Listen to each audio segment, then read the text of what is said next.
District disaster management authority Srinagar ने कई coaching सेंटरों के नाम ऑर्डर जारी किया है। ऑर्डर में कहा गया कि श्रीनगर में मुतअद्दिद कोचिंग मराकज में कोरोना वायरस के मुस्बत मामले सामने आने के बावजूद काम मामूल के मुताबिक जारी था।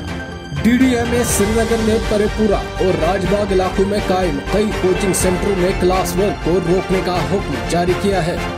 डिस्ट्रिक्ट डिजास्टर मैनेजमेंट अथॉरिटी ने कहा कि इन इदारों ने कोरोना वायरस की SOPs की खिलाफवर्जी की और साथ ही जिला इंतजामिया को भी मुतल्ला करने की जहमत नहीं की। जिला इंतजामिया को सैंपलिंग ड्राइव के दौरान ये मालूम हुआ कि कई कोचिंग सेंटरों में कोरोना वायरस मुस्बत केसेस पाए गए, जिसके बावजूद इन इदारों में क्लास वर्क जारी था। DDMA श्रीनगर के मजिस्ट्रेट शाहिद इकबाल चौधरी ने ये ऑर्डर जारी किया है।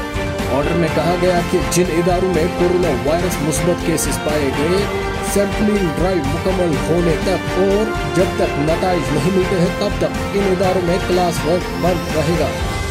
आपको बता दें, district disaster management authority Srinagar ने श्रीनगर के कई कोचिंग सेंटरों के नाम ऑर्डर जारी किया है। ऑर्डर में कहा गया कि श्रीनगर में मुतअद्दिद कोचिंग मराकज में कोरोना वायरस के मुस्बत मामले सामने आने के बावजूद काम मामूल के मुताबिक जारी था।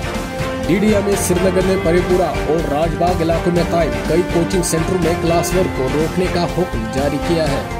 डिस्ट्रिक्ट डिजास्टर मैनेजमेंट अथॉरिटी ने कहा कि इन इदारों ने कोरोना वायरस की SOPs की खिलाफवर्जी की और साथ ही जिला इंतजामिया को भी मुतल्ला करने की जहमत नहीं की। जिला इंतजामिया को सैंपलिंग ड्राइव के दौरान ये मालूम हुआ कि कई कोचिंग सेंटरों में कोरोना वायरस मुस्बत केसेस पाए गए, जिसके बावजूद इन इदारों में क्लास वर्क जारी था। आपको बता दें, DDMA श्रीनगर के मजिस्ट्रेट शाहिद इकबाल चौधरी ने ये ऑर्डर जारी किया है। ऑर्डर में कहा गया, जिन इदारों में कोरोना वायरस मुस्बत केसेस पाए गए, जब तक सैंपलिंग ड्राइव मुकम्मल नहीं होती है और नताइज नहीं मिलते हैं तब तक इन इदारों में क्लास वर्क बंद रहेगा।